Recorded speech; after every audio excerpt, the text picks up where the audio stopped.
اقسم بالله هقول لك على حاجه لو عملتها وصدقتها مفيش حاجه هتقدر توجعك. ربنا سبحانه وتعالى اما جاب لنا قصص الانبياء في القران جابها لنا عشان يعلمنا درس مهم قوي هيقدر يخلينا نعدي الحاجات اللي احنا فيها.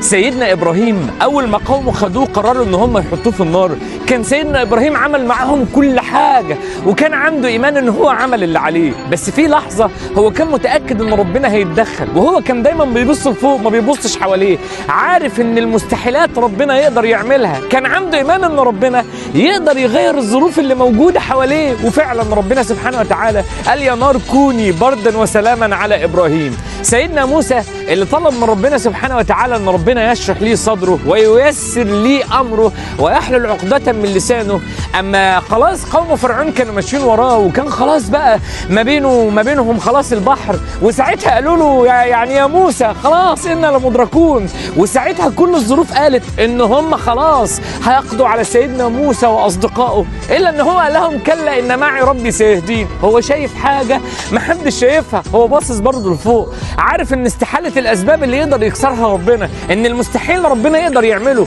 وان الظروف الصعبه اللي في حياتنا ربنا يقدر يحلها. سيدنا يوسف لما كان في بطن الحوت، يونس لما كان في بطن الحوت، كان برضه مش استحاله الاسباب، كل حاجه ضلمه، كل حاجه تخوف، كل حاجه مش زي ما هو عايز، بقى يسبح ربنا سبحانه وتعالى، ينادي على ربنا اللي بيجيب البني ادم مهما قلت له ان ربنا هيخرجك، كان ممكن اي بني ادم مكانه ما كانش يصدق، بس ربنا سبحانه وتعالى خرجه. سيدنا يوسف اللي اترمى في البير واخواته سابوه ومشيوا وكل الناس تأمرت عليه، ربنا سبحانه وتعالى خرجه منها، ويعني امنوا على يعني اموال مصر، خلاص بقى يعني بيت مال مصر وكل حاجه. فلازم يا ابني يبقى عندك ايمان. الوجع اللي انت بتمر بيه دلوقتي والظروف اللي حواليك والاسباب اللي انت بتقول استحاله الدنيا تتعدل، انت يا ابني باصص حواليك، بص لربنا، نادي عليه، قول له يا رب، هتلاقي ربنا انتشلك من الوجع اللي انت موجود فيه، شالك من عز الوجع اللي بيوجعك.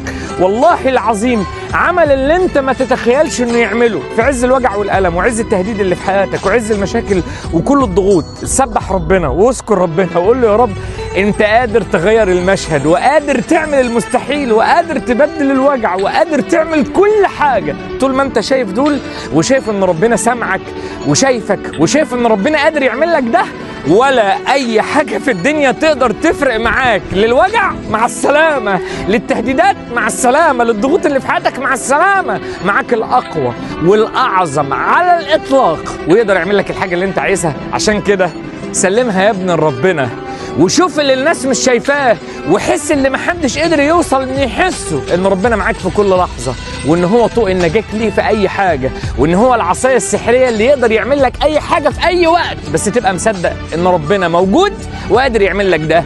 انت مش لوحدك، وانت معاك ربنا، العالم كله تحت رجليك. فانا مش عايزك يا ابني تخاف.